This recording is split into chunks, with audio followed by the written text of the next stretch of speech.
तो आज जितने भी क्वेश्चन हैं सारे के सारे करंट अफेयर्स से रिलेटेड हैं और मोस्ट डिजर्व टॉपिक हैं जो कि दिल्ली पुलिस, एसएससी जीडी और आने वाली वैकेंसी यूपी पुलिस में आने की संभावनाएं हैं, क्योंकि सारे क्वेश्चन एक दूसरे से अच्छी तरह से लिंक्ड हैं और सारे के सारे अच्छे और इम्पोर्टेंट टॉपिक से हैं। तो चलिए शुरू करते हैं। पहला क्वेश्चन है कि निजता का अधिकार किस अनुच्छेद के तहत प्राप्त एक अधिकार है? अनुच्छेद 19, बी अनुच्छेद 21, सी अनुच्छेद 14 या डी अनुच्छेद 32। तो यहाँ पर सही आंसर होगा अनुच्छेद 21। निजता का अधिकार अनुच्छेद 21 के तहत प्राप्त एक मौलिक अधिकार है जो कि सुप्रीम कोर्ट के फैसले के बाद सामने आया था।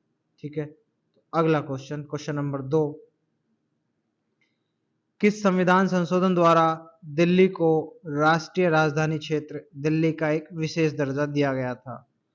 ऑप्शन ए 69वां संविधान संशोधन 1991, ऑप्शन बी 44वां संविधान संशोधन 1978, ऑप्शन सी 42वां संविधान संशोधन 1976 या ऑप्शन डी 71वां संविधान संशोधन 1992।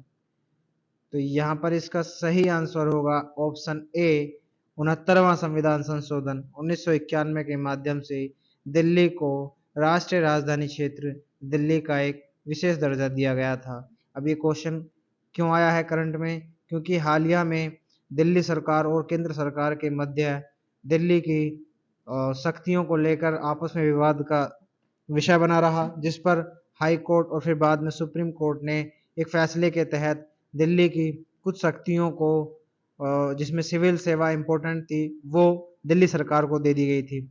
लेकिन बाद में फिर इसको केंद्र सरकार ने एक विधेयक के माध्यम से दिल्ली की शक्तियां उन्हें अपने आप में ले ली। ठीक है, इस विधेयक बनने से पहले ये राष्ट्रपति के द्वारा जारी एक अध्यादेश था, जो बाद में लोकसभा में प्रस्तुत कर इसको विधेयक के रूप में बदल दिया गया। तो अनुच्छेद क्वेश्चन 2 भी इसलिए अपने आप में इम्पोर्टेंट है। क्वेश्चन नंबर 3, संविधान के किस भाग में निर्वाचन स्थित है? या संविधान के कौन से भाग में निर्वाचन स्थित है? ऑप्शन ए भाग 11, ऑप्शन बी भाग 14, ऑप्शन सी भाग 15 या ऑप्शन डी भाग 21। तो यहाँ पर इसका सही आंसर होगा ऑप्शन सी भाग 15। भाग 15 में संविधान का निर्वाचन क्षेत्र है। क्वेश्चन नंबर 4, मुख्य निर्वाचन आयुक्त की नियुक्ति निम्न में से किसके माध्यम से होती है? तो क्वेश्चन नंबर 4 भी इंपॉर्टेंट है, क्योंकि निर्वाचन आयुक्त और मुख्य निर्वाचन आयुक्त की नियुक्तियों को लेकर कोर्ट में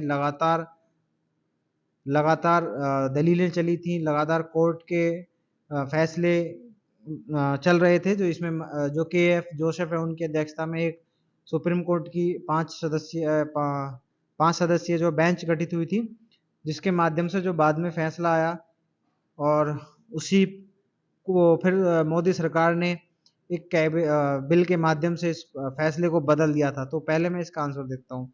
तो क्वेश्चन नंबर 4 है, मुख्य निर्वाचन आयुक्त की नियुक्ति निम्न में से किसके माध्यम से होती है? तो ऑप्शन ए मंत्रिपरिषद की सलाह पर राष्ट्रपति द्वारा, ऑप्शन बी प्रधानमंत्री, विपक्ष नेता और मुख्य न्यायाधीश के द्वारा, ऑप्शन सी प्रधानमंत्री, नेता विपक्ष और प्रधानमंत्री द्वारा नामित कैबिनेट मंत्री द्वारा, या ऑप्शन डी संवैधानिक प्रावधान द्वारा। तो यहाँ पर इसका सही आंसर होगा ऑप्शन सी प्रधानमंत्री, नेता विपक्ष और प्रधानमंत्री के द्वारा नामित एक कैबिनेट मंत्री द्वारा। देखिए अभी लगातार इस पर देखिए अब मैं इसको डिटेल में बताता हूँ आपको। 2 मार्च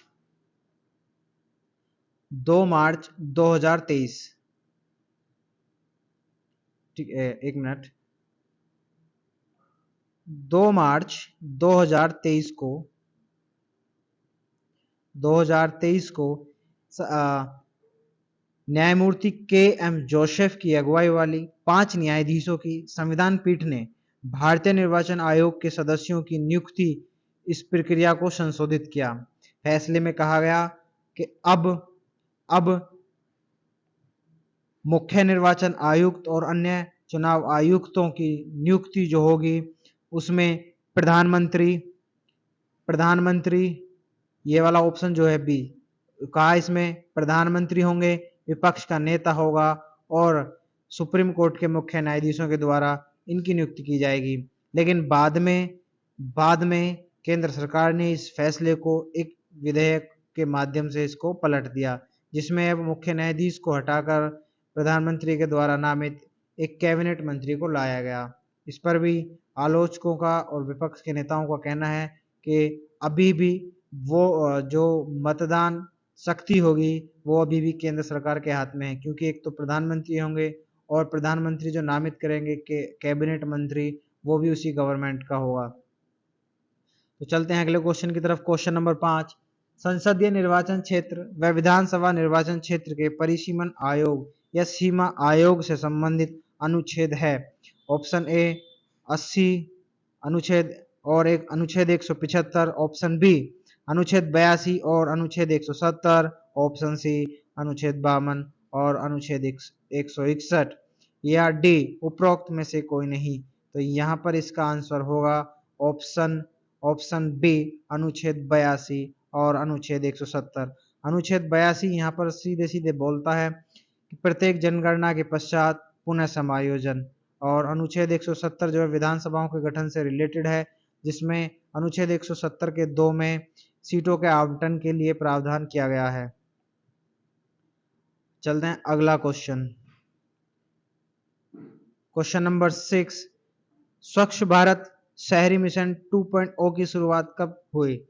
2 अक्टूबर 2014, बी 2 अक्टूबर 2015, सी 2 अक्टूबर 2019 या डी 2 अक्टूबर 2021। तो यहाँ पर इसका आंसर होगा डी। इसमें मिस प्रिंटिंग है, 2 अक्टूबर की जगह है 1 अक्टूबर। 1 अक्टूबर 2021 को स्वच्छ भारत मिशन शहरी 2.0 की शुरुआत हुई थी।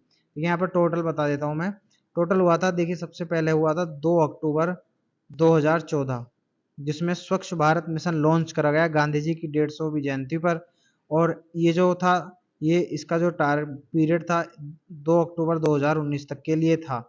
ठीक है, फिर इसी के तहत 2 अक्टूबर 2014 को ही 2 अक्टूबर 2014 को ही 30 सितंबर 2021 तक के लिए 30 सितंबर 2021 तक के लिए 30 सितंबर 2021 तक के लिए स्वच्छ भारत मिशन शहरी लॉन्च करा गया था। ठीक है, फिर इसी की अवधि पूरी होने के बाद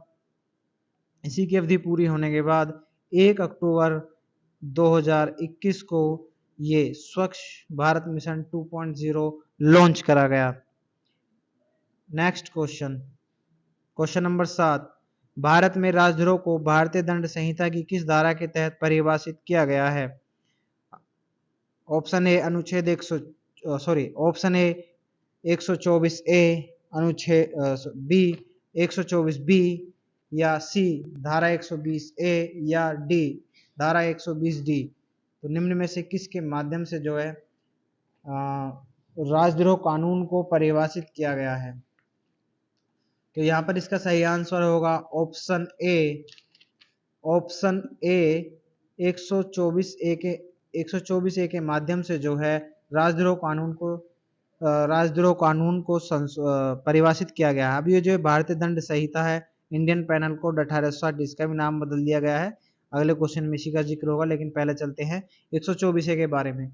आईपीसी की धारा 124 ए के अनुसार जब कोई व्यक्ति शब्दों द्वारा, चाहे वे बोले गए हों या वो शब्द लिखित हों, इन संकेतों के द्वारा दृश्य निरूपण से कानून द्वारा स्थापित सरकार के विरुद्ध घृणा अवमानना में लाने का प्रयास करता है या सरकार के विरुद्ध असंतोष को बढ़ावा देता है या ऐसा प्रयास करता है, तो उसे राजद्रोह माना जाएगा तथा संबंधित व्यक्ति के विरुद्ध कानूनी कार्रवाई की जा सकती है। ठीक है, और इसको बराबर हटाने की मांग चलती रही है, लेकिन 124 से जो है इंडियन पैनल कोड का 124 से राजद्रोह कानून को परिभाषित करता है। नेक्स्ट क्वेश्चन नंबर 8 भारतीय दंड संहिता का नाम बदलकर वर्तमान में क्या कर दिया गया है? ऑप्शन ए भारतीय न्याय संहिता, ऑप्शन बी भारतीय नागरिक सुरक्षा संहिता, या ऑप्शन सी भारतीय साक्ष्य अधिनियम, या उपरोक्त डी इनमें से कोई नहीं। तो यहाँ पर इसका सही आंसर होगा भारतीय न्याय संहिता। ठीक है, भारतीय न्याय संहिता। मैं आपको बता दूं आईपीसी 1860, आईपीसी 1860 इसका नाम बदल कर दिया है, इसका नाम बदल कर दिया है भारतीय न्याय संहिता 2023। फिर इसके बाद दूसरा है CrPC, CrPC code of criminal procedure 1898, इसका नाम बदल कर दिया है भारतीय नागरिक सुरक्षा अधिनियम या सुरक्षा संहिता 2023। ठीक है, अब है भारतीय साक्ष्य अधिनियम। इसका पहले नाम था Indian evidence act 1872, Indian evidence act 1872। इसका नाम बदल कर दिया है अब भारतीय साक्ष्य अधिनियम 2023। क्वेश्चन नंबर 9, भारत की पहली जनगणना वर्ष 1872 में की गई। उस समय भारत का गवर्नर जनरल कौन था? उस समय भारत का गवर्नर जनरल कौन था? Option A Lord Mayo, B Lord Canning, C Lord Dalhousie, या डी लॉर्ड कॉर्नवालिस। तो इसका सही आंसर होगा option A Lord Mayo. Lord Mayo के द्वारा या उनके शासनकाल में जो है भारत की पहली जनगणना 1872 में की गई थी। ये पूरे भारत में नहीं की गई थी, पूरे। Question number 10, question number 10, Bharat में जनगणना हर 10 वर्ष में करना उपरोक्त में से है संवैधानिक अनिवार्यता है, बी 1948 भारतीय जनगणना अधिनियम द्वारा अनिवार्य है, ऑप्शन सी व ए दोनों है, या इनमें से कोई नहीं। तो यहाँ पर इसका आंसर होगा इनमें से कोई नहीं। ठीक है, हर 10 वर्ष में जनगणना होगी, ना तो संविधान की अनिवार्यता है और ना ही 1948 के भारतीय जनगणना अधिनियम द्वारा ऐसा कहीं पर लिखा गया है जिसमें उसकी टाइम अवधि के बारे में जिक्र हो। क्वेश्चन नंबर 11, भारतीय संविधान द्वारा प्राप्त मताधिकार किस अनुच्छेद में स्थित है? ऑप्शन ए 323 अनुच्छेद, बी अनुच्छेद 324, सी अनुच्छेद 325, या डी अनुच्छेद 327। तो यहाँ पर इसका सही आंसर होगा अनुच्छेद 325, अनुच्छेद 325 यानी कि ऑप्शन सी। देखिए इसमें क्या कहा गया है, इसमें कहा गया है किसी भी धर्म, नस्ल, जाति, ठीक है, किसी भी धर्म, नस्ल, जाति या लिंग, इनके आधार पर किसी को मताधिकार से वंचित नहीं करा जाएगा। ठीक है, तो संविधान द्वारा प्राप्त मताधिकार एक मौलिक अधिकार नहीं है, एक संवैधानिक अधिकार है। ये भी क्वेश्चन पेपरों में बार बार आया है। ठीक है, तो संविधान द्वारा प्राप्त मताधिकार है संवैधानिक अधिकार है, ना कि मौलिक अधिकार है। यहाँ पर ये 11 क्वेश्चन की सीरीज कंप्लीट हुई। मिलते हैं अगली सीरीज में।